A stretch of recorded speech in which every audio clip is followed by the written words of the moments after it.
네, 안녕하세요. 비욘디 박진표 PD입니다. 오늘 6시 방송은 좋은 아침 병원 관절센터 김종원 원장님과 함께 관절 내시경과 인공관절에 대해 알아보는 시간 갖도록 하겠습니다. 제 옆에 원장님 나와 계신데요. 원장님 안녕하세요. 네, 안녕하세요. 네, 시청자분들께 인사랑 소개 부탁드리겠습니다. 네, 안녕하십니까. 저는 좋은 아침 병원에서 정형외과 원장으로 근무하고 있는 김종원이라고 합니다. 저희는 구리 남양주의 관절 전문 병원으로서 정형외과 6분, 그다음에 신경외과 3분이 같이 모여서 관절 척추에 대해서 주로 진료하는 병원입니다. 오늘 제가 이렇게 나오게 된 거는 관절 내시경과 인공관절 치환술에 대해서 일반 분들이 많이 궁금하시는 점 위주로 제가 최대한 답변 드리고자 나왔습니다. 오늘 즐거운 시간이 됐으면 좋겠습니다. 네, 정말 감사드립니다. 네. 오늘 원장님과 함께 아까 말씀해 주신 관절 내시경이나 인공관절 내용 함께 다뤄볼 텐데, 시청하시면서 지금 많은 분들 들어와 주셨는데 궁금하신 점 있으시면 저희가 중간중간 답변 드릴 테니까요. 많은 질문 또 부탁드리겠습니다. 그럼 오늘 내용 어떤 건지 한번 제대로 살펴보도록 하겠습니다. 일단 오늘 주제가 이렇게 말씀해 주신 것처럼 실관절, 관절 내시경, 그리고 인공관절 치환술 이렇게 적혀 있는데, 첫 번째로 좀 관절경 수술에 대해 알아보려고 하는데, 관절경 수술이 어떤 질환일 때 치료하게 되는지 먼저 여쭙고 싶습니다. 네. 저희가 이제 관절경 수술은 예전에 저희가 이제 절개라고 해서 아예 상처를 전부 열고 수술하는 방법과는 달리 또 이제 어떤 분들은 레이저 수술이라고도 많이 알고 계시는데요. 이게 이제 작은 구멍을 통해서 저희가 현미경과 그다음에 그 작업할 수 있는 기구를 넣어서 저희가 이제 시야를 확보하면서 수술하는 방법 중에 하나인데요. 모든 환자들을 이렇게 관절경 수술을 진행하는 것은 아니고, 저희가 최대한 보존적인 치료, 그러니까 약물 치료라든지 주사 치료를 하다가 저희가 정말 꼭 필요한 경우에 할 수 있는 수술이라고 할 수 있습니다. 주로 이제 젊은 사람들 같은 경우에는 다쳐서, 그러니까 외상이라고 하죠. 다쳐서 저희가 수술하는 경우가 제일 많고, 그다음 연세 드신 분들 같은 경우에는 나이가 들어서 오는 이제 퇴행성 관절염이라고 저희가 하는 그 질환에 대해서 수술을 제일 많이 하게 됩니다. 제가 잠깐 모형을 보면서 설명을 조금 드릴 텐데요. 저희가 이제 무릎은 이렇게 크게 여러 가지 구조물이 저희가 있게 하는데, 저희가 인대랑 그다음에 이제 반월상 연골이라고 하는 구조물을 저희가 제일 많이 수술을 하게 됩니다. 네. 그래서 보시면 조금만 더 올려서 보시면 좋을 것 같습니다. 네, 보시면 여기 이제 바깥쪽에 외측 반월상 연골, 그리고 안쪽에 내측 반월상 연골을 저희가 수술을 좀 많이 하게 되는 부위이고요. 또 이 안에 보시면 저희 이제 축구나 이런 농구 같은 운동을 하다가 다쳐서 전방 십자인대 파열이라든지 아니면 이 뒤쪽에 있는 후방 십자인대 파열이 돼서 저희가 또 수술을 하는 경우가 많습니다. 아까 잠깐 말씀드렸지만 다치질 않으셔도 연세가 드시면서 저희가 퇴행성 관절이라는 얘기는 이 연골이 닳게 되고 또 이 뼈를 싸고 있는 관절 연골도 손상되게 되면서 저희가 이게 저절로 찢어지는 경우가 되게 많습니다. 네. 그래서 환자분들이 오셔서 왜 다치지도 않았는데 연골이 찢어져서 저희가 수술을 하게 되는지 많이 문의하시는 경우가 많은데요. 이게 이제 퇴행성 변화가 되다 보면 연골이 약해지다 보니까 찢어지면서 저희가 필요한 경우에는 이제 수술을 하고 있습니다. 특별한 뭐 사고나 외상 없이도 이렇게 노화가 되면서 이렇게 발생하기도 한다는 말씀이신 거죠? 네, 맞습니다. 알겠습니다. 그럼 이런 분들에게 이렇게 관절경 수술을 시행하게 된다고 말씀하셨는데, 네. 사실 이게 질문에도 나왔는데 이 수술에 대해 궁금하신 점도 많으실 것 같아요. 이게 수술이 오래 걸리면 또 많이 힘들 텐데 네. 얼마나 조금 걸리는 수술인가요? 네, 이제 어떤 수술을 하느냐에 따라 좀 다른데요. 네. 이 아까도 잠깐 말씀드렸지만 이 반월상 연골이 저희가 이제 적게 손상되고 또 부위에 따라 다르긴 하지만 저희가 이제 절제를 하는 경우가 있고 또 봉합이라고 해서 꼬매는 경우가 있습니다. 네. 근데 이제 절제를 하는 경우에는 저희가 이렇게 크게 오랜 시간이 걸리지 않고 보통 1시간 이내에 수술을 마치게 되고요. 근데 이제 혹시 봉합이라는 꼬매는 수술을 하게 되면은 조금 더 저희가 신중하게 꼬매야 되기 때문에 뭐 1시간 반에서 2시간 정도 걸립니다. 생각보다 막 엄청 오래 걸리진 않네요. 네, 맞습니다. 네. 그게 저희가 이제 마취를 전신 마취는 아니고 척추 마취라고 해서 이제 하반신 마취를 진행하면서 하는데, 그런 마취 시간을 포함해서도 저희가 1시간 반에서 2시간 정도 보통 소요되고 진행하고 있습니다. 생각보다 제가 엄청 오래 걸릴 줄 알고 좀 두려움을 가지신 분들도 계실 텐데, 네, 생각보다는 그렇게 길게 걸리지 않는다는 점 기억하시면 좋을 것 같습니다. 네. 네, 그럼 그 다음으로 이 질문도 방금 나왔었거든요. 네. 수박용님이 관절경 하실 때 얼마 작은 구멍을 뚫나요? 이렇게 질문 주셨는데 이런 비슷한 질문인 것 같습니다. 수술 부위가 아까 작다고 하셨잖아요. 네. 조금만 구멍을 뚫어서 하신다는데 이게 어느 정도인지 궁금합니다. 네, 예전에는 절개라고 하면 이렇게 크게 뭐 10cm, 15cm를 째는 경우도 있지만 이거 모형 한번 네. 보여주세요. 네. 네, 근데 지금은 요 힘줄 바깥쪽과 안쪽에서 저희가 구멍을 2개 뜯는데 보통은 1cm 이내에 아주 작은 상처로 저희가 진행을 하니까 이거는 크게 눈에도 띄지 않고 네. 환자분들이 봤을 때 만족도도 굉장히 좋습니다. 그 조금만 하기 때문에 되게 회복도 네, 원래 훨씬 수술보다 빠릅니다. 훨씬 빠르고 네, 아, 네. 그런 장점이 있는 거군요. 알겠습니다. 그럼 그 다음 또 방금 장점 좀 몇 가지 얘기해 주셨는데 또 다른 좀 장점이 있을까요? 아무래도 이제 요새는 직장 생활들도 많이 하시고 또 네. 일상으로 회복을 빨리 원하시기 때문에 제일 큰 장점은 절개 수술에 비해서 회복이 훨씬 빠르기 때문에 일상생활로 바로 회복돼서 일상생활을 바로 할 수 있다는 게 가장 큰 장점일 것 같고요. 아까도 말씀드린 대로 상처가 적기 때문에 아무래도 치유되는 것도 훨씬 빠르다고 볼 수 있습니다. 혹시 그럼 보통 이게 기존 절개 수술은 한 회복 기간은 어느 정도 걸리고 요 수술은 차이가 어느 정도일까요? 그래서 이제 그것도 마찬가지로 이제 수술을 어떤 수술을 하느냐에 따라 좀 다르긴 하지만 네. 제가 보통 관절경 수술하는 경우에는 일주일에서 한 2주 정도 회복 기간을 말씀드리고요. 근데 절개 수술 같은 경우에는 아무래도 상처 치유라든지 회복 기간이 좀 더 오래 걸리기 때문에 네. 저희가 보통 한 달 정도 아. 얘기하고 있습니다. 이게 한 달 정도 걸리던 거를 한 1, 2주 만에 네, 회복할 네. 수 있다라는 장점이 있는 거네요. 네. 알겠습니다. 그렇다면 이제 회복 기간이 한 1주 정도다 이렇게 말씀해 주셨는데 이거 비슷한 질문으로 바로 걸을 수 있나 이렇게 궁금하신 분도 네, 계실 네. 것 같습니다. 환자분들도 수술 전에 제일 많이 물어보는 질문 중에 하나인데요. 네. 아까도 말씀드렸지만 관절경 중에 이제 반월상 연골을 절제하는 경우에는 바로 그 다음 날부터 보행이 가능하고요. 근데 이제 저희가 아까 말씀드린 봉합을 했다든지 인대를 저희가 재건하는 수술을 하는 경우에는 반드시 그 보호 기간이 필요하기 때문에 저희가 4주에서 6주 정도 목발하고 보조기를 시행하고 그 다음에 체중 부하를 저희가 권하고 있습니다. 4주에서 6주는 그런 도구를 이용해서 조금 네, 네. 지지를 받아야 하고 네, 그 네. 뒤에는 좀 일상적으로 걸을 수 있다. 네. 이렇게 이해하시면 좋을 것 같습니다. 그럼 그 다음으로 이것도 되게 궁금증을 가지실 만하네요. 수술하면 다 째니까 물 네. 닿으면 안 된다 이렇게 생각하시는데 여기를 수술하고 나서 샤워나 이런 거는 언제부터 가능할지 궁금합니다. 네, 아까도 구멍은 한 2개 정도 저희가 이제 뚫는다고 말씀드렸는데요. 그 부위에 물만 안 들어가면 되기 때문에 네. 보통은 저희가 이제 2주 정도 뒤에 봉합살을 제거하기 때문에 2주 뒤부터 샤워는 가능하다고 하지만 여름 같은 경우에는 또 바로 이렇게 땀도 많이 나시고 미치죠, 네, 상처 또 이렇게 그것 때문에 샤워 못하는 경우가 굉장히 답답해하시기 때문에 요즘은 그 방수가 되는 그런 랩 같은 거를 네. 다리에 씌워서 저희가 흐르는 물에는 가볍게 하셔도 된다고 얘기하고 있습니다. 그 부위에만 물에 안 들어가면 되니까 뭐 거기 랩을 씌워서 네, 네. 다른 부위는 샤워를 해도 네, 괜찮겠네요. 상관없습니다. 그러면 여름에도 어느 정도 조금 불편하지 네, 네. 않게 가능할 것 같습니다.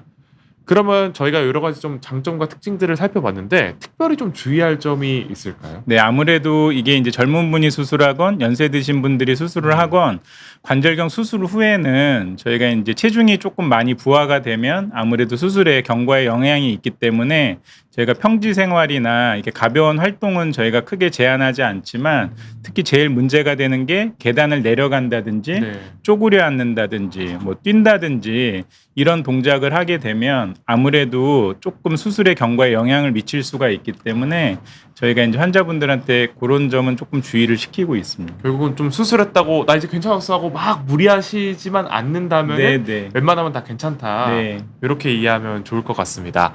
네, 그럼 그 다음으로 요것도 되게 재활도 어떻게 보면 치료 수술과 그 후 과정에 포함이 되잖아요. 네. 재활 치료를 근데 귀찮아서 안 하시고 싶으신 분들도 분명히 계실 것 같습니다. 네. 좀 꼭 필요한지 여쭙고 싶습니다. 이게 이제 어떤 수술이냐에 따라 조금 달라질 것 같은데요. 아까도 말씀드렸지만 부분 절제라는 제거 수술을 했을 경우에는 제가 볼 때는 재활 치료가 그렇게 꼭 필요하진 않고요. 네. 그렇지만 아까 얘기한 반월상 연골을 봉합했다든지 네. 인대를 재건했다든지 그런 고정 수술을 했을 경우에는 저희가 아까도 말씀드린 4주에 6주의 그 고정 기간이 있기 때문에 재활 치료가 저는 꼭 필요하다고 생각을 합니다.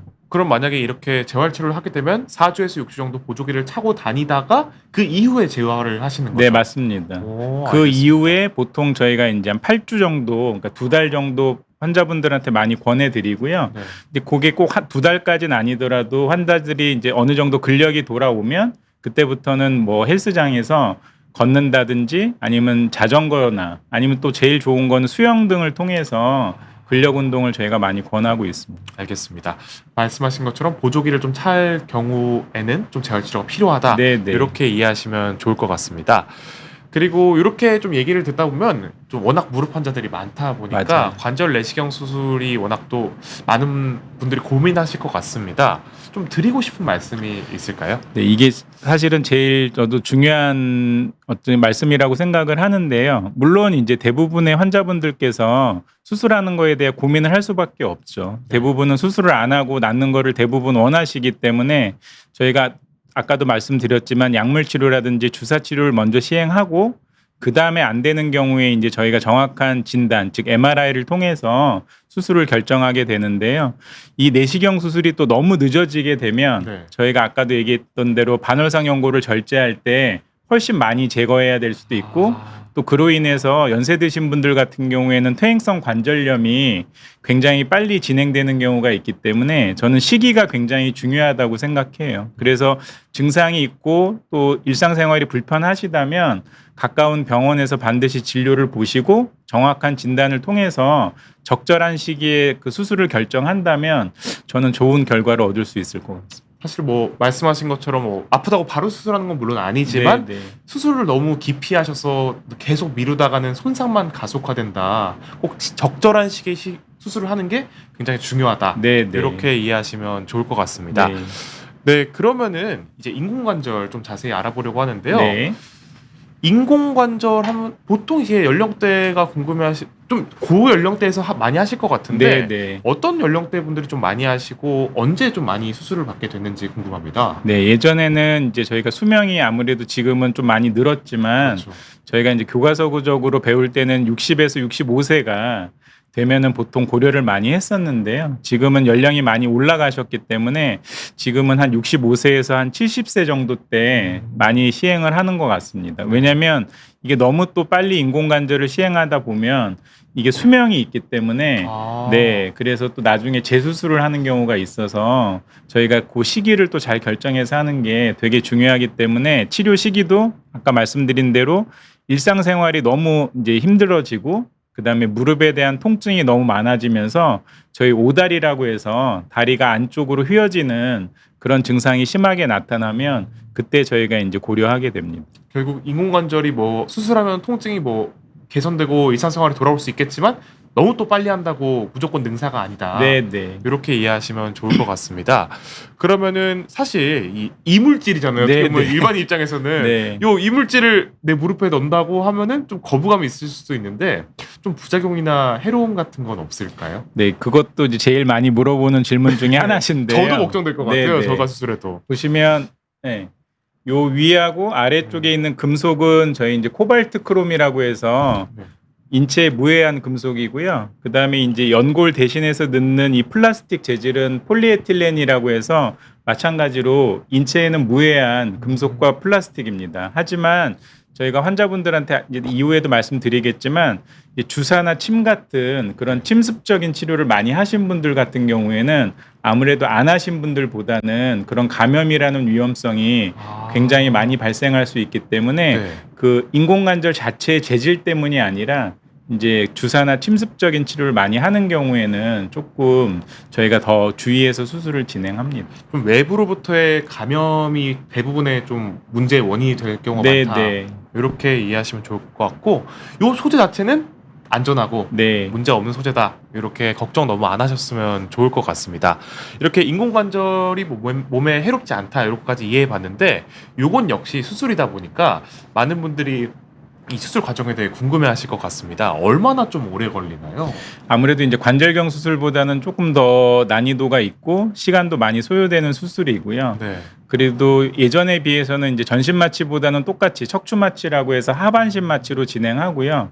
이제 환자분들이 불안해하시기 때문에 저희가 이제 그 수면 유도를 조금 해드려서 모르시게 진행하고 수술 시간까지 전부 포함하면 저희가 한 2시간 반에서 한 3시간 정도 보통 말씀드리고 있습니다. 원래 있는 관절을 떼내고 새로운 걸 넣는데 생각보다 막 엄청 오래 걸리진 않네요. 네네. 솔직히 이 상상으로 했을 땐 대수술이라고 생각해서 네. 4-5시간 걸리지 않을까 생각했는데 그렇게까지 걸리진 않는 것 같습니다. 네.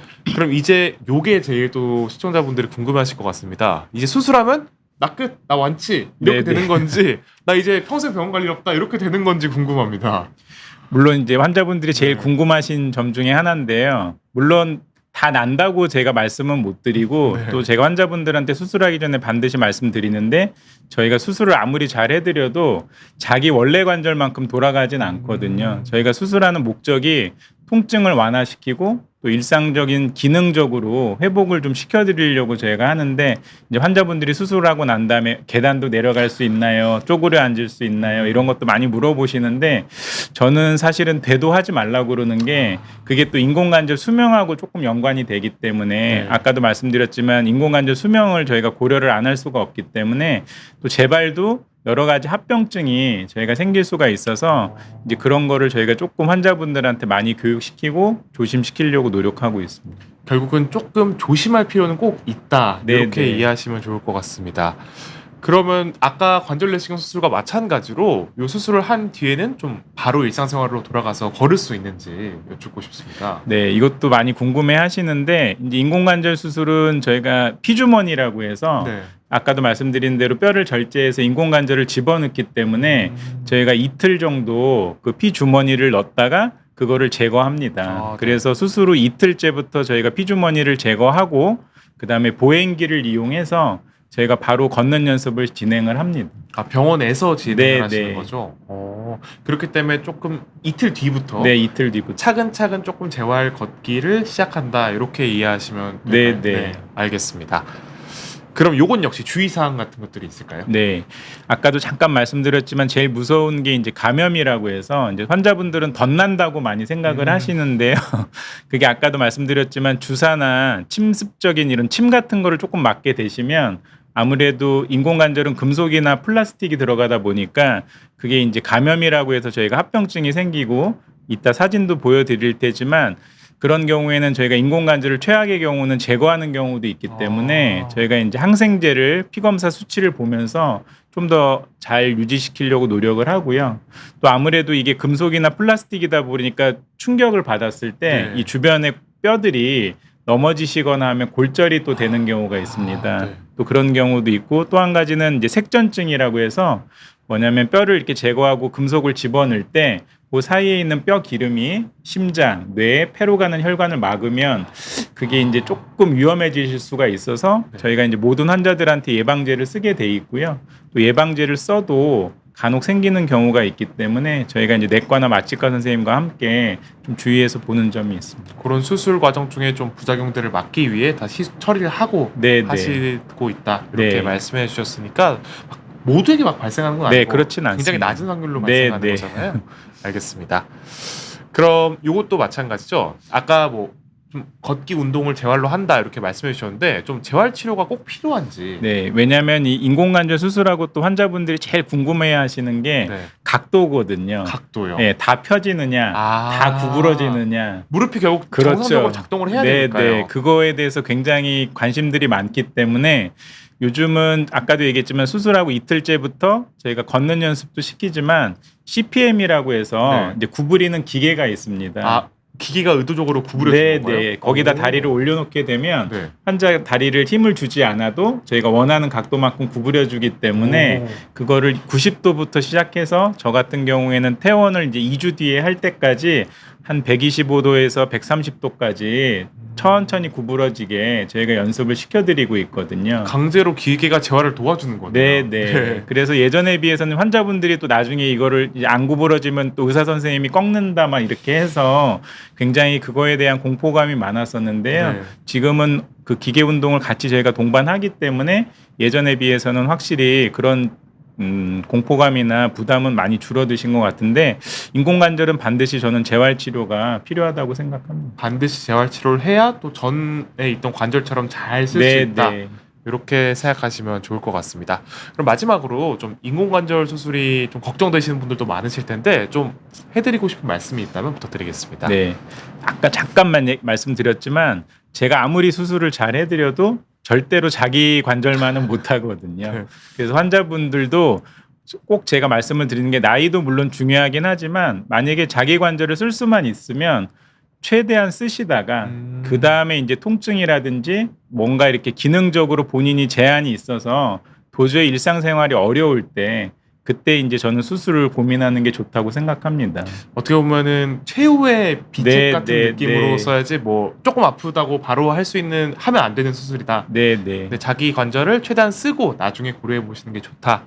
이렇게 말씀해 주셨습니다. 네. 근데 그 뒤는 증례인데요. 저희가 증례 살펴보기 전에 질문들이 많이 있어서 네, 질문 네. 먼저 살펴보고 넘어가도록 하겠습니다. 네. 첫 질문이 동글뱅이 님인데요. 무릎 연골이 찢어졌다고 하는데 이런 경우에도 관절 내시경 수술이 필요한가요? 질문 주셨습니다. 네, 이제 저런 경우에 물론 정확한 건 아니지만 나이하고 그 다음에 또 찢어진 아까 말씀드린 대로 부위가 또 굉장히 중요한데요.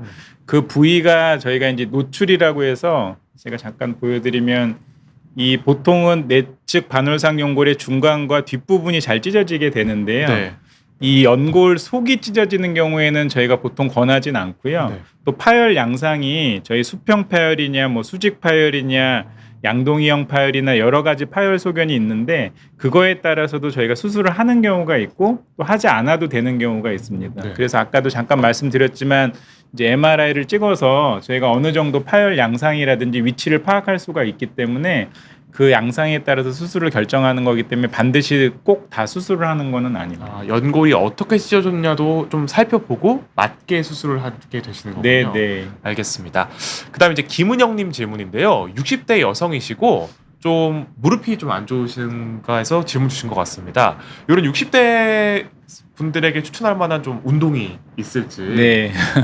저는 이제 꼭 권해드리는 게 평지 걷는 운동하고요. 그 다음에 실내 자전거, 그 다음에 아쿠아, 수영.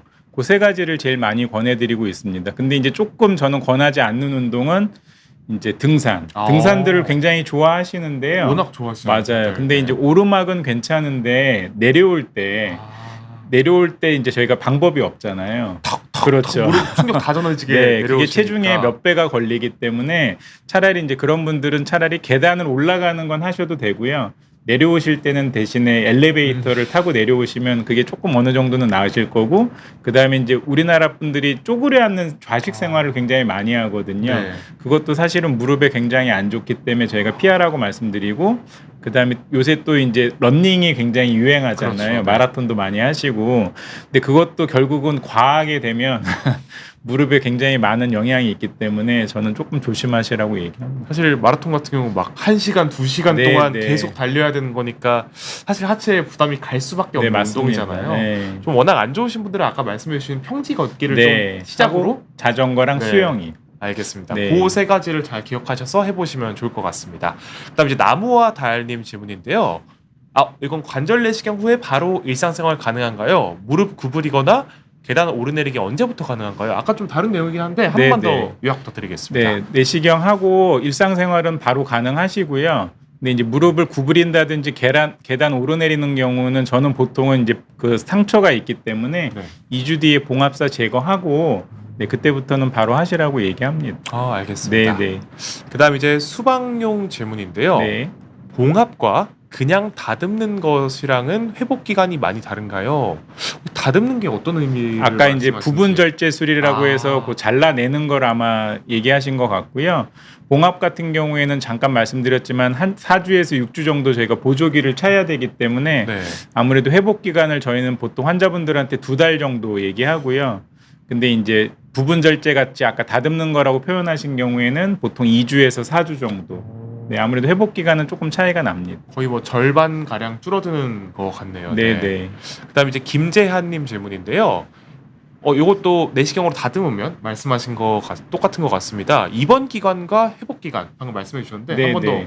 부분 절제하는 경우에는 저희 병원 같은 경우는 2박 3일 정도 보통 얘기를 하고요.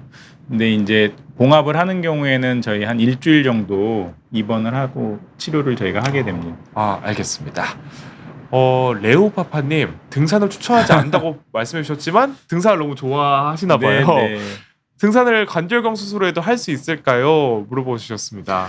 이게 이제 너무 좋아하시니까 저희가 그쵸. 아예 이제 하지 말라고 할 수는 없고요. 이런 경우에는 좀 낮은 산이라든지 아니면 요새 또 둘레길도 잘 되어 있잖아요. 맞습니다. 이제 그런 식으로 조금 그 산의 고도를 좀 낮춰서 하시는 것까지는 저는 괜찮을 것 같습니다. 막 설악산 이런 데 네. 올라가지 마시고 한라산 이런 동네 데 가지 뒷산 마시고. 이런 네. 나들이 정도로 만족하시면 되게 좋을 것 같습니다. 이제 김홍성님 질문인데요. 관절 내시경으로 모든 연골 손상을 치료할 수 있나요? 아니면 심한 퇴행성 변화에는 좀 이런 치료가 불가능할까요? 이렇게 질문 주셨습니다. 네, 이것도 되게 좋은 질문이신데요. 지금은 이제 기술이 많이 발달해서 웬만큼 저희가 이제 관절 내시경으로 다 치료는 할 수 있지만 네. 그 관절 내시경하고 같이 저희가 이제 뼈에 교정을 하는 그런 절골술이라는 수술이 있는데 네. 심한 퇴행성 변화에는 인공관절 전 단계로 저희가 또 수술하는 방법이 있습니다. 그런 경우에는 내시경과 절개를 같이 동반해서 저희가 수술을 진행하고 있습니다. 기술이 발달해서 좀 심한 경우더라도 좀 수술요법을 혼용해서 네. 치료를 한다 이렇게 말씀해 네, 주셨습니다. 그다음에 이제 양진호님 질문까지 살펴보고 네. 다음 내용 살펴보겠습니다. 근력 운동 이거 중요하죠. 네. 관절 내시경 수술 이후에 근력 운동은 좀 언제부터 가능할까요? 이렇게 질문 주셨습니다. 네, 아까 2주 뒤에 이제 저희가 봉합살을 제거한다고 했고요. 네. 그 다음에는 바로 저희가 이제 평지 걷는 거랑 자전거랑 수영으로 바로 시작해서 근력 운동은 바로 시작하셔도 될 것 같습니다. 네, 근력 운동이 사실 노년기에 중요하다 보니까 네. 꼭 수술 말씀해주신 기간 이후에 시작하시면 좋을 것 같습니다. 네, 그럼 저희가 여태까지 질문 살펴봤고 남은 질문들은 저희가 강의 종료 후에 또 네. 살펴보도록 하겠습니다. 많은 질문 부탁드리겠습니다. 네. 네, 이제부터 증례를 살펴볼 텐데요. 네, 먼저 소개 부탁드리겠습니다. 네, 증례는 제가 이제 말씀드렸던 그 환자의 경우를 간단하게만 이해를 돕기 위해서 저희가 이제 준비했고요. 요거는 이제 전방 십자인대 파열이라고 해서 아까 말씀드린 대로 축구라든지 농구를 했을 때 다치면 이렇게 저희 내시경 사진상 완전히 파열돼서 오게 됩니다. 원래 이게 이어져 있는 네, 건가요? 맞습니다. 이 아이고, 밑에 네. 사진처럼 요거는 이제 저희가 이식한 인대를 집어넣은 건데요. 원래는 자기 인대가 이렇게 올라가야 되는데 그게 끊어져서 이렇게 터진 상태로 오게 됩니다. 네. 그래서 내시경을 이용해서 이 뼈에다가 이제 저희가 터널을 뚫어서 안 보이는 나사와 보이는 나사를 이용해서 고정을 해서 이렇게 전방 십자인대를 재건을 하게 됩니다. 인대는 자기 인대를 쓰는 경우도 있고요. 또 남의 인대를 타가 인대를 저희가 이식하는 경우도 있어서 그거는 저희가 이제 경우에 맞춰서 진행하고 있습니다. 알겠습니다. 근데 이렇게 아예 끊어졌는데 이렇게 되는 게 정말 신기하네요. 네. 알겠습니다. 그다음에 요거는 이제 저희 후방 십자인대라고 해서 아까 말씀한 대로 전방 십자인대와 마찬가지로 후방 십자인대도 저희가 내시경으로 수술을 진행할 수 있습니다.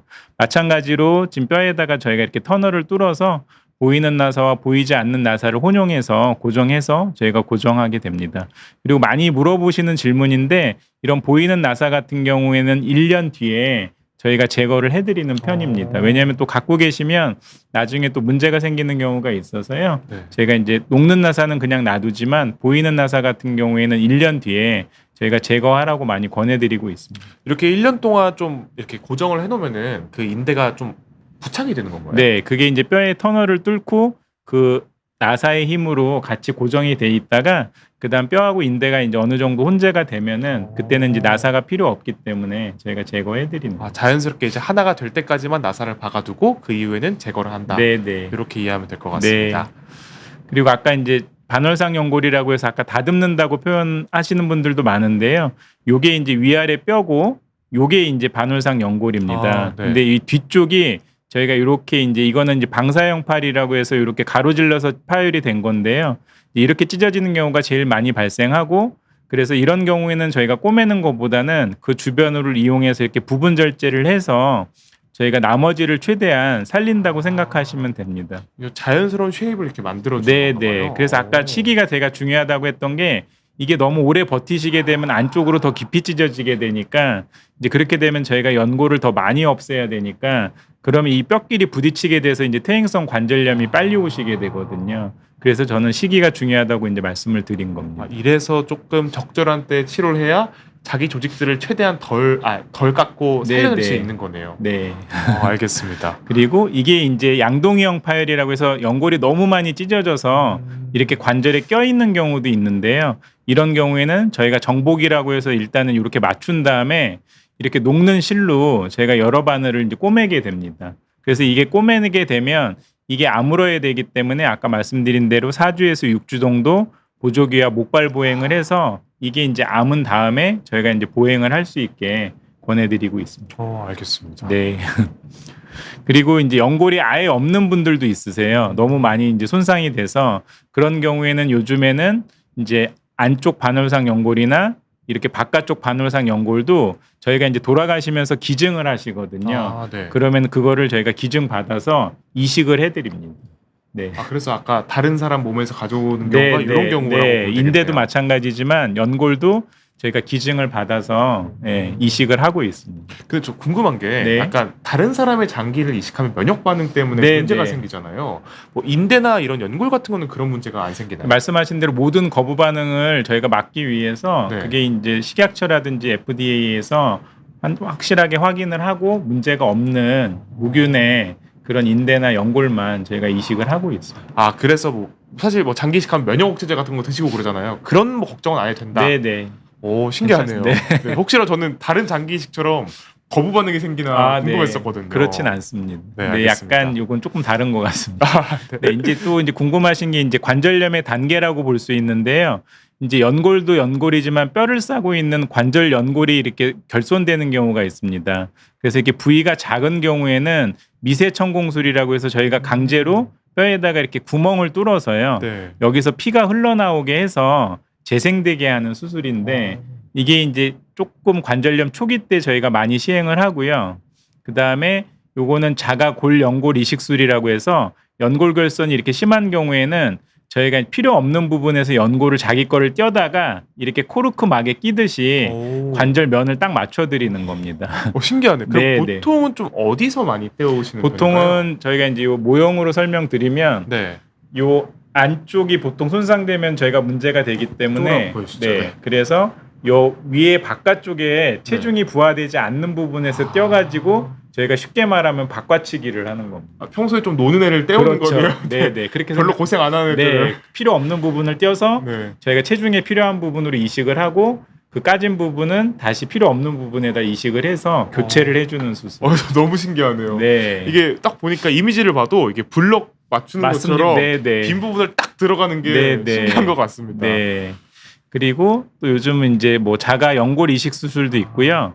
또 요즘에 제일 많이 환자분들이 궁금해하시는 줄기세포라고 해서 네. 요거는 이제 태아의 배아 줄기세포를 저희가 이용해서 배양시켜서 저희가 이렇게 관절 연골 결손 부위에다가 이식을 하면 이게 이제 조금 재생된다고 해서 요즘 많이 시행하고 있습니다.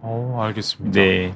그리고 아까 이제 내시경만으로 다 할 수 없는 수술 중에 하나인데요. 절골술이라고 해서 이제 관절 연골도 많이 결손되고 연골도 너무 많이 찢어져 있는 경우에는 이렇게 이제 뼈끼리 닿게 되거든요. 네. 근데 이런 경우에는 저희가 내시경으로 연골만 다듬으면 해결이 안 되고 강제로 이 뼈를 쳐서 저희가 휘어져 있는 만큼 벌린 다음에 인공뼈를 이식하고 금속으로 고정해서 이 뼈를 더 이상 닿지 않게 쉽게 말하면 다리를 일자로 펴주는 수술이거든요. 각도를 아예 틀어버리는 건가요? 네. 그래서 강제로 이거를 벌려주는 수술입니다.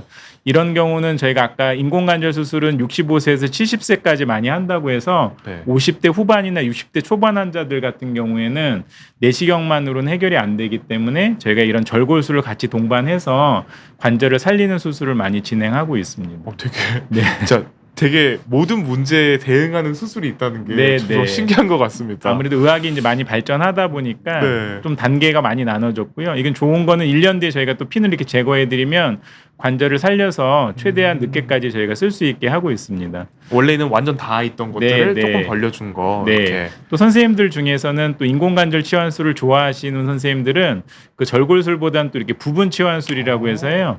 전체를 바꾸는 게 아니라 이렇게 안쪽 상완 부분만 교체하는 또 수술이 있습니다. 그러니까 여기 모형으로 보면 뭐 반만 교체를 그렇죠. 한다거나 네네. 이런 것도 있군요. 네. 근데 이게 또 이제 장단점이 있는데 저는 이제 다리 휘어진 것까지 같이 교정을 하고 싶어서 네. 절골수를 조금 선호하는 편이고요. 또 인공관절 반치환 수술을 좋아하시는 선생님들은 또 이거를 하다가 나중에 또 인공관절 전체 치환술로 교체하시면 되니까 그 중간 단계로 또 많이 선호하시는 선생님들이 계십니다. 그럼 저 사실 궁금한 게 사실 이거 반만 한 다음에 나머지 반대편이 조금 안 좋아지면 반한 걸 제거하고 전체로 다시 갈아 끼우는 건가요? 네, 맞습니다. 그렇게 이제 심각도에 따라서 네. 수술이 달라진다. 네, 네.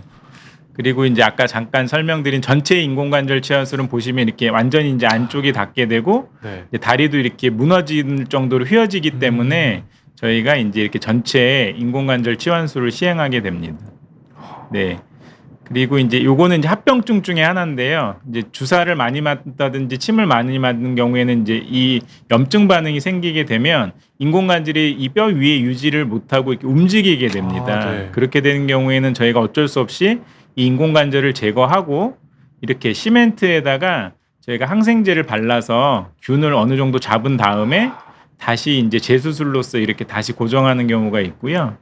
또 아까도 얘기했지만 뼈가 약하시면 인공관절이 주변이 이렇게 잘 골절이 되시거든요. 네. 그런 경우도 저희가 인공관절을 있는 상태에서 이렇게 금속정으로 고정을 하든지 아니면 이렇게 금속판으로 고정을 해서 저희가 이제 유지를 시키는 또 수술을 진행하고 있습니다.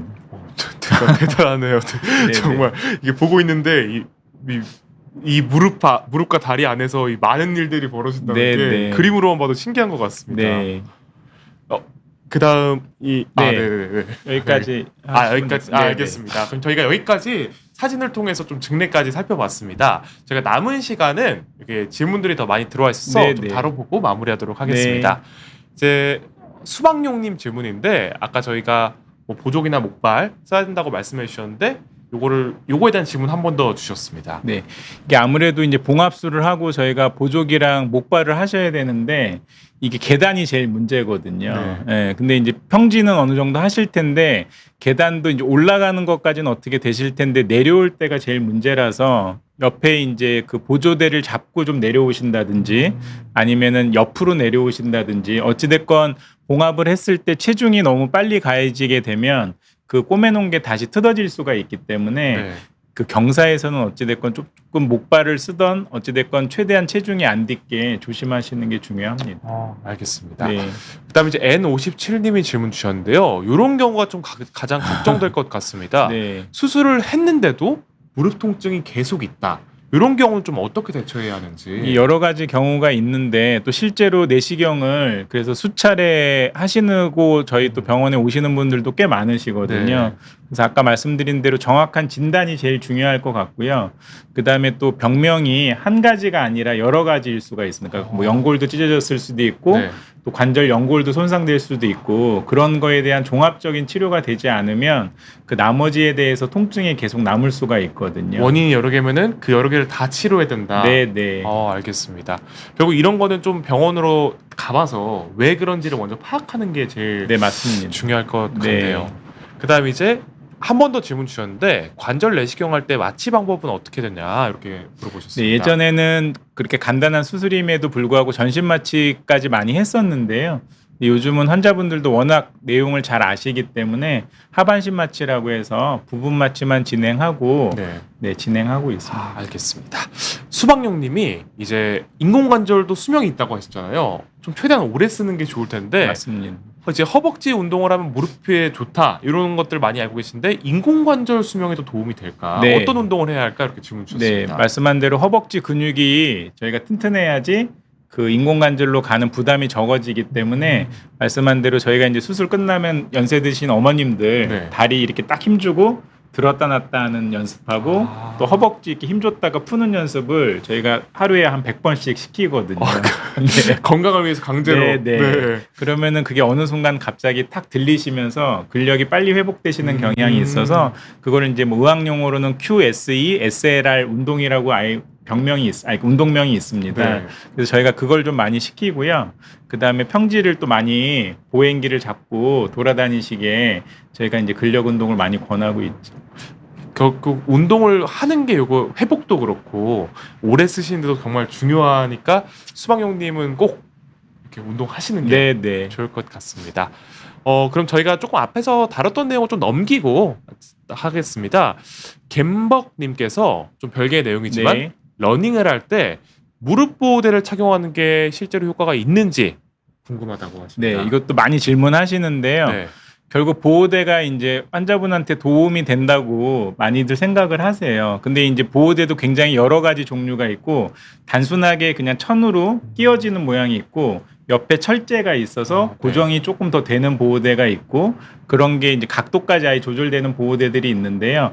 당연히 고정이 잘 될수록 더 이제 보호는 많이 되지만 저는 이제 환자분들한테 꼭 얘기하는 게 꼭 필요한 기간만큼 보호대를 차는 거는 괜찮지만 또 너무 오래 하시게 되면 거기에 의존이 되기 때문에 아까 얘기한 근력이 또 빨리 안 돌아오세요. 결국 일상생활로 빨리 돌아가는 게 중요할 텐데 네. 그게 좀 늦어지겠네요. 네, 그래서 적절한 기간을 하시는 게 중요하기 때문에 그 치료 받는 의사 선생님과 상의하셔서 기간을 아마 설정하는 게 제일 좋을 것 같습니다. 알겠습니다. 무릎 보호대에 대한 내용 살펴봤습니다. 그다음 이제 행주님이 아까 뭐 인공관절 수술을 보통 어떤 나이 때 많이 하냐 이런 내용 달았었는데 60대 초반에도 하시는 분들이 좀 많을까요?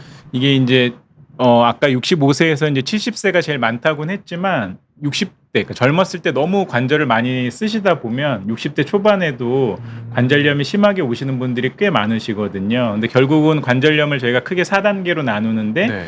아까 얘기한 4단계 끝까지 갔을 경우에는 저희가 이제 약이나 어떤 치료를 해도 크게 호전이 없을 때는 저희가 고민하게 해서 하기도 합니다. 결국 60대 초반에 만약에 그렇게 진행이 빠르게 됐다면 인공관절을 수술하는 경우도 분명히 있다. 네, 그래서 요즘은 그 인공관절 요 이제 플라스틱이 결국 수명을 결정하게 되는데 네. 저희가 이제 보통 말씀드릴 때는 한 15년에서 20년을 얘기하는데요.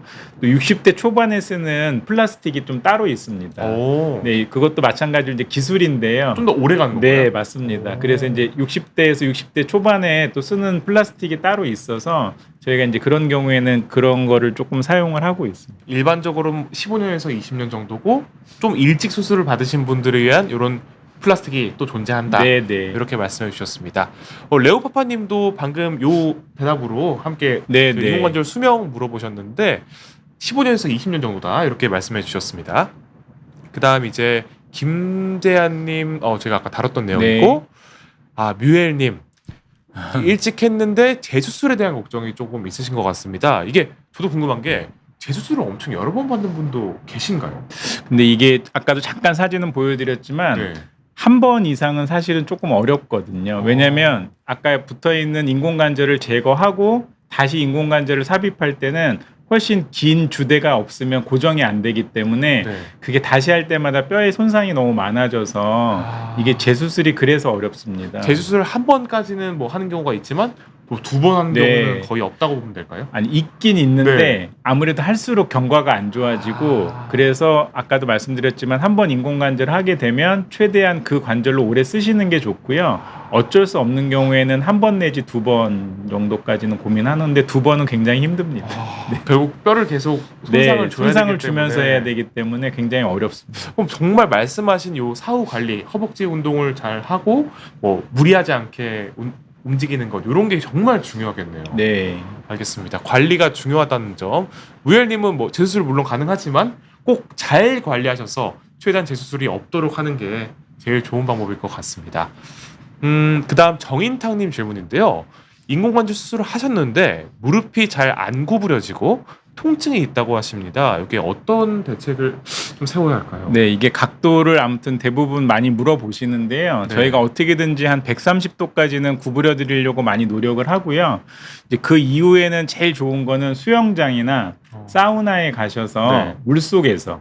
물속에서 어느 정도 근육을 이완시킨 다음에 구부리는 운동을 하면 사실은 제일 좋거든요. 이게 물론 저희가 이제 너무 안 되시는 분들은 강제로 마취하고 유착박리라고 해서 좀 구부려 드리는 경우가 있는데 그거는 이제 환자분도 힘들고 저희 의사들도 힘들기 때문에 조금 천천히 이렇게 진행하는 게 좋아서 저희는 이제 수영장이나 사우나에서 물 속에서 좀 구부리는 걸 많이 권해드리고 있습니다. 이게 정 안 될 경우에는 맞추라고 강제로 좀 그런 시술을 하기도 하나 봐요. 네. 아주 이렇게. 드물게는 하고 있어요. 네, 예를 들어 뭐 유연성 없는데 강제로 다리 찢기 네, 시키는 하는 것처럼 식처럼 네, 아. 굳은 분들은 조금 왜냐하면 다른 분보다 잘 네. 굳는 분들이 있기 때문에 아. 그런 분들은 저희가 조금 도와드리고 있습니다. 알겠습니다. 네. 정희탁님은 말씀해주신 대로 좀 물 속에서 네, 재활을 네. 좀 해보시는 게 좋을 것 같습니다. 김정윤님 질문인데요. 이런 경우도 굉장히 고민일 것 같습니다.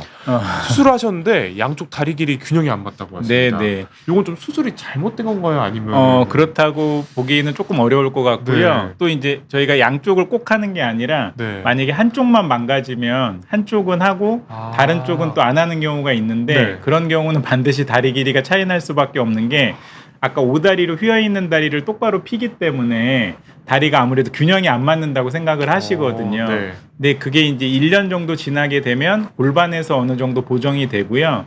그 전까지는 저는 이제 환자분들한테 신발 깔창을 이용해서 어느 정도 보정을 하면 그게 왜냐면 그것 때문에 저희가 반대쪽 괜찮은 다리를 수술할 수는 없기 때문에 뭐 짧았다고 반대로 또 자를 수는 없으니까. 맞습니다. 네. 그래서 균형을 맞추는 게 중요합니다. 알겠습니다. 네. 깔창 등의 방법을 이용해서 조금 보정을 하고 좀 시간이 지나면 보정되는 경우도 있다고 하십니다. 네, 그러면은 김성은님 뭐 이거 인공관절 수명 같은 경우는 아까 말씀해 주셨지만 나이 제한 이런 게 있을까요?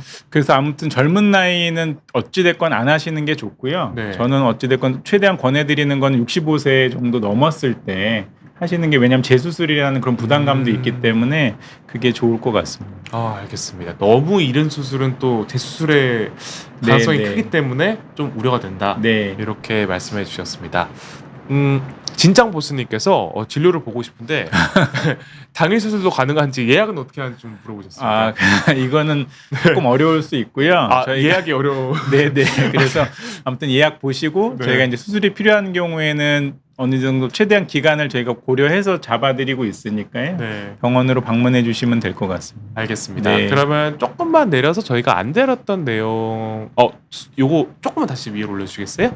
라벤더님께서 수술 통증에 대해 물어보셨습니다. 네, 이게 이제 저희가 그 바스라고 해서 통증을 저희가 0에서부터 10으로 나누는데요. 0이 이제 하나도 안 아픈 거고 네. 10이 이제 굉장히 많이 아픈 건데 대부분 수술은 저희가 6에서 한 7 정도의 통증을 느낄 때 시행을 합니다. 네. 근데 이제 내시경 수술을 하고 경과가 좋은 경우에는 보통 바로 한 2, 3 정도까지는 떨어지고요. 그리고 2주 정도 지나게 되면 한 1, 2까지는 떨어집니다. 그래도 빠르게 줄어들어서 네. 다행이네요. 네. 정말. 그다음 뮤엘님께서 병원 자주 가기 귀찮으신가 네, 봐요. 수술하고 퇴원하면 원장님 얼마 주기로 뵙나요? 네. 이렇게 질문 주셨습니다. 아까도 말씀드렸지만 이게 금속하고 플라스틱이 안전한 금속이나 플라스틱이긴 하지만 네. 저희가 이제 염증이 생기면 안 되기 때문에 저는 수술하고 바로는 한 달 정도 있다가 이제 피 검사하고 엑스레이를 찍게 되고요. 그다음에 이제 괜찮으시면 한 2, 3개월에 한 번, 그다음 이제 1년이 지나면 한 6개월에서 1년 정도에 한 번씩은 꼭 검진 개념으로 하시는 게 좋습니다. 또 주기적으로 관리를 해야 이렇게 잘 오래 유지되고 쓰시니까. 있는지. 네. 알겠습니다. 그러면은 쪼로리님 질문 살펴보겠습니다. 관절경 수술을 했는데 그래도 가끔 아픈 경우가 있습니다. 양쪽을 다 했는데 한쪽만 아프다고 하시는데 좀 이유가 뭘까요? 네, 이게 아까 이제 제가 말씀드린 것처럼 그 해당되는 경우가 다 해결이 안 됐거나 네. 똑같이 관절경을 했어도 그 남은 부분이 있으면 그러실 수 있기 때문에 네. 아마 한쪽이 계속 아프시면 한번 병원에서 진료를 다시 보셔야 될 것 같습니다. 알겠습니다. 그리고 HTO 수술에 대한 질문도 있는데요. 다리 교정이 잘 되나요? 이렇게 질문 주셨습니다. 이게 이제 각도가 저희가 보통 0도에서 13도까지 많이 교정을 하고요. 각도가 13도 이상 더 교정을 하게 되면 아무래도 뼈를 많이 벌려야 되기 때문에 네. 조금 이제 그 다시 무너지거나 어려운 점이 있어서 그 각도가 다 교정되는 건 아니고 저희는 보통 한 13도에서 15도 정도까지 교정하고 있습니다. 알겠습니다. 네. 그러면은 사랑원희님 질문 살펴보겠습니다. 시어머님께서 10년 전 절골 수술을 하셨는데 현재는 60대 중반이 되어 가시는데 무릎 통증이 있습니다. 인공관절 수술을 고려해야 할까요? 질문 주셨습니다. 네, 이것도 이제 절골술 하신 분들이 많이 물어보시는데 이제 수명이 어떻게 되는지. 근데 저는 환자분들한테 한 10년 정도 편하게 쓰시다가 그다음에 이제 60대 중후반이 됐을 때 인공관절로 전환하기 위해서 버티는 수술이라고 많이 말씀드리고요. 대신에 이제 절골술을 하고 인공관절 할 때는 조금 더 난이도는 있긴 하지만 수술은 가능하기 때문에 저희가 이제 심한 경우에는 진행하고 있습니다. 알겠습니다. 네. 그럼 저희가 마지막으로 네. 그 일혜님께서 주신 최근 아버님이 인공관절 수술을 하시고 딱딱 소리가 나신데요. 원래 그런 건가요? 이 질문 해보겠습니다. 네. 그 인공관절 하고 나서 그 딱딱 소리라는 게 이 위아래도 교체하지만 네. 이 앞쪽에 저희 이렇게 슬개골이라고 해서 뚜껑뼈가 있거든요. 네. 근데 이거를 교체하는 경우도 있고 교체하지 않는 경우도 있습니다. 근데 이제 괜찮은 경우에는 보통 교체를 잘 안 하고요. 네. 근데 이제 교체를 안 하게 되면 그 뼈와 인공관절이 닿기 때문에 그거로 인해서 딱딱 소리가 난다고 많이 표현들을 하시거든요. 뼈와 관절이 좀 부딪히는 소리다. 네, 그렇지만 인공관절 수명에는 전혀 문제가 없기 때문에 걱정 안 하셔도 됩니다. 사실 뭐 딱딱 소리가 나면 뭐 잘못된 네, 거 아니냐 네. 생각하실 수 있는데 큰 문제는 아니다. 네. 알겠습니다. 네. 이렇게 오늘 원장님과 함께 강의와 함께 여러 정말 많은 질문들을 살펴봤습니다. 괜찮아요. 네, 네. 그럼 마지막으로 그 원장님께서 좀 인공관절이나 이런 내시경 수술을 걱정하거나 고민하시는 분들께 마지막 말씀하고 마무리하도록 네, 하겠습니다. 네. 그래도 오늘 질문도 많이 해주시고 제가 조금이나마 도움이 됐으면 굉장히 좋았다고 저는 생각을 하고 있습니다. 네. 앞으로도 그 정확한 진단과 치료를 통해서 아무래도 저희가 수명이 많이 늘어나다 보니까 오래오래 자기 무릎을 건강하게 쓰는 게 좋기 때문에 이게 꼭 보존적인 치료가 필요한지 아니면 정말 수술적인 치료까지 가야 될지 병원에서 꼭 진료를 보시고 정확한 치료를 받으셨으면 좋겠습니다. 네, 정말 말씀처럼 많은 분들이 무릎 질환을 호소하시는 만큼 정확한 진료를 통해서 무릎 건강 잘 회복하셨으면 좋겠습니다. 오늘 정말 좋은 말씀 해주신 좋은아침병원 김종훈 원장님 정말 감사드리고 네, 많은 질문 보내주신 시청자 여러분들도 모두 감사드립니다. 저희 6시 라이브는 여기서 마무리하도록 하겠습니다. 감사합니다.